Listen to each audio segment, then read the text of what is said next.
Hello, everybody, and welcome to Coping with Donald. I'm Phil. It is early afternoon, March 20th, 2026. I'm not going to make a Publix video. I'm sure everybody's upset about that. Because I went to Publix yesterday, and to be honest, the items that they did have on sale really weren't my kind of items. They weren't things that, like, oh man, they had M&M ice cream cookies on sale. Okay? God, kill me now. Um, and I had to walk by them. But to be honest, they had Panera soup was buy one get one, but even at that, they're still $3.50 a piece. And some of the Mrs. Paul's frozen fish items are on sale. Other than that, I didn't see anything I actually wanted to partake of. I wound up actually buying boar's head ham. So I'm a little, that doesn't represent the thrifty side of coping with Donald, and I'm a little embarrassed by that. So I didn't report things. Also, gasoline was up to $3.89 now at the mobile station near where I live. So that's up, I think, a dime from last week. Donald Trump, I want to talk a second about his legacy. A lot has been made about his legacy. I remember a year ago when he got into office, they were like, yeah, he wants the legacy of turning America around, and he wants the legacy of making America first. And to be honest, he's going to have, unless he somehow changes course, which I can't imagine he would, the probably wind up with the worst legacy of any presidents ever.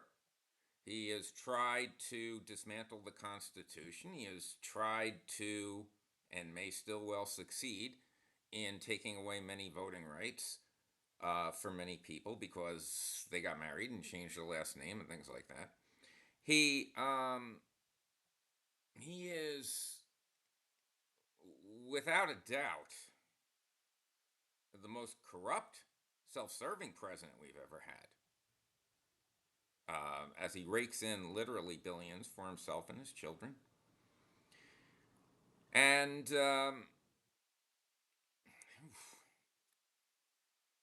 he has alienated us from all of our allies.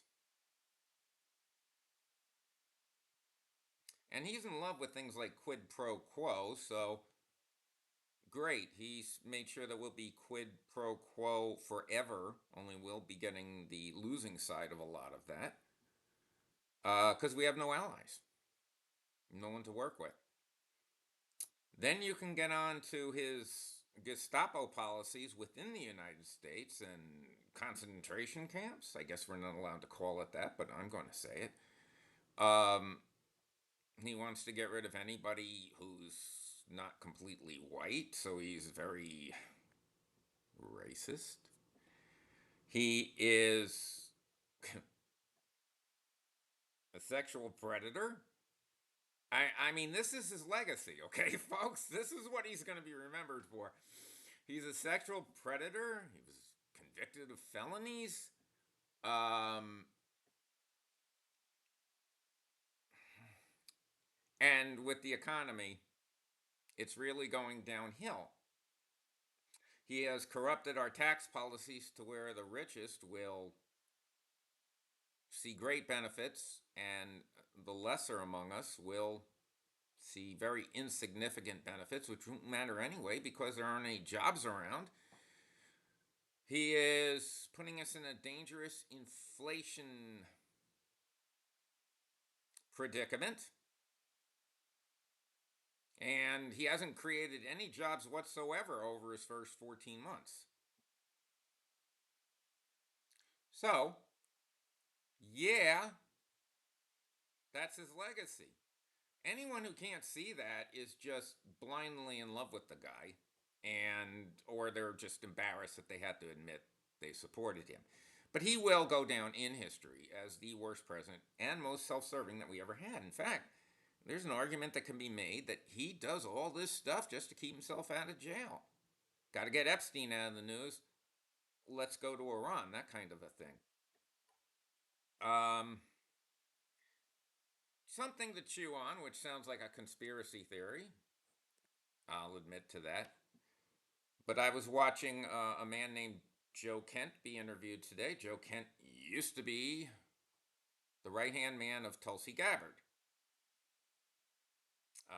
investigating all sorts of threats to the safety of the United States, counterterrorism. And he said the last time he saw Charlie Kirk was in June. Charlie Kirk was killed in September. And Kirk turned to him and said, "Don't let them get us into a war with Iraq. I'm sorry, Iran. Don't let them get us into a war with Iran." That was the last thing Charlie Kirk, 3 months before his death, actually less than that, said to this man, Joe Kent.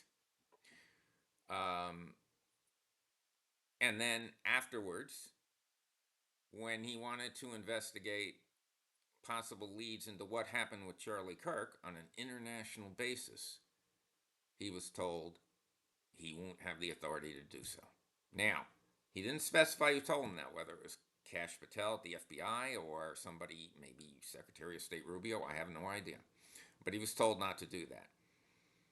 So here we are now, a few weeks into the war with Iran, and he has resigned his post.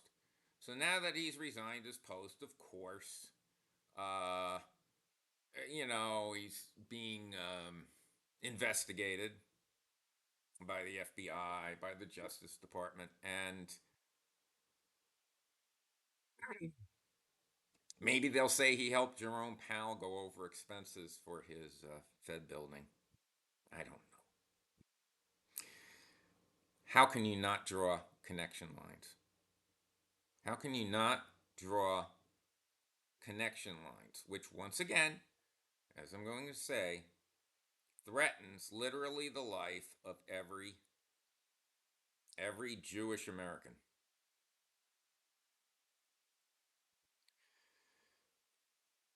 And no one cared about that. And least of whom cared about that was Bibi Netanyahu. Could care less. Bibi Netanyahu is facing a Donald Trump situation too. He's got to stay in power to avoid jail. Same thing with Donald Trump.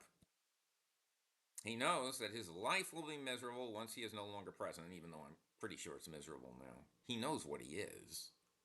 I know he doesn't feel anything, but he still probably doesn't like the fact that he is what he is. He is. Boy, he is. The devil wears red hats. Um,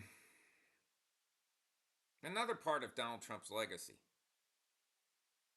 and this is big, and it will be known only by people who really knew it. They'll probably try to blame someone else, or life, or circumstance. They're very good at that. But Donald Trump has not only grown an underclass of people who can't get health care, can't feed themselves, can't find a place to live, and are homeless. Not only has he grown that underclass, but he has taken steps to make it permanent. The Department of Defense wants to go get $200 billion now extra.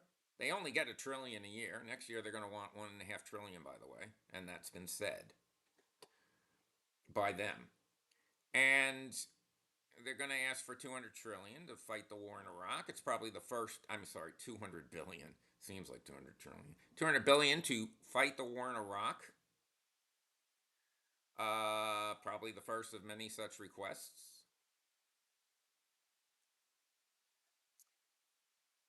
At a time when $40 billion was given to Argentina, and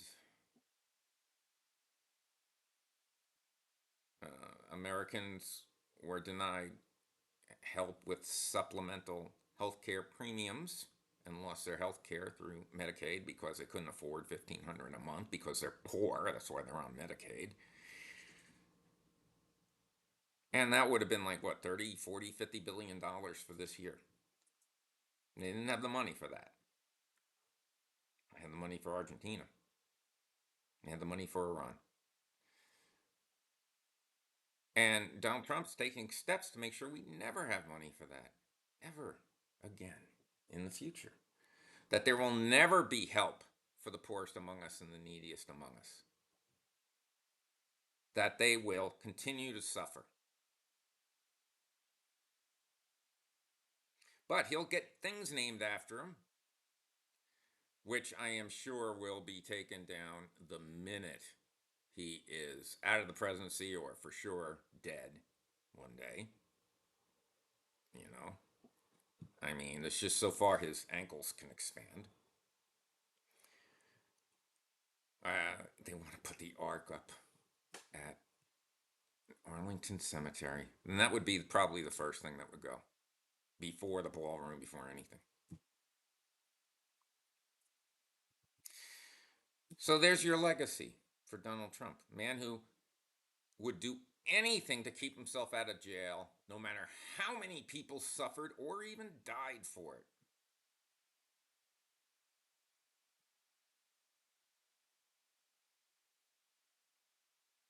I saw the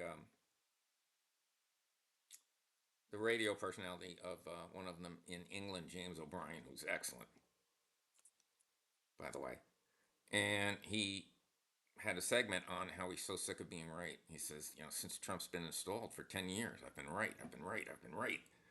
I get no pleasure out of it, he said. I get no joy out of it.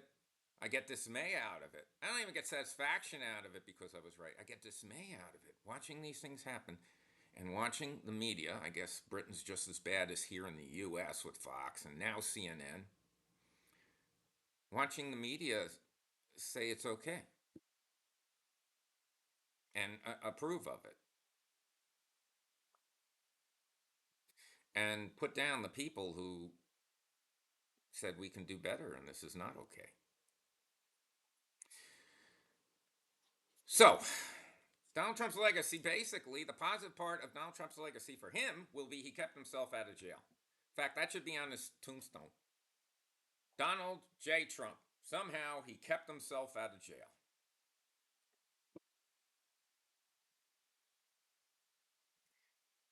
There's one line he hasn't crossed in keeping himself out of jail. Maybe those betting sites should run odds on it. Will he drop a nuclear weapon? Now, in the past, if somebody said, would President Reagan or Bush or Clinton drop a bomb on someone, pretty much you'd have to say, all right, I'll tell you what, I'll put up $1,000 and I'll win 50 if he drops one. Some sort of incredible odds. I bet those odds aren't that big now. I bet a lot of people would be betting on the bomb.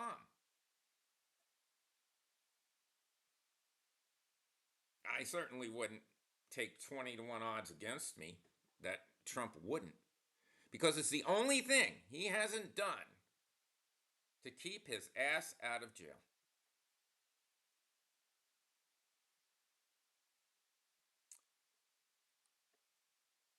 All right, that's today's Coping with Donald. I'm certainly having a good day. I hope you're having a good day. And you know what? Can you imagine he drops the bomb and then people say, God, why didn't you see he was going to drop the bomb? Oh, you know what? You have Trump derangement syndrome. Oh, yeah.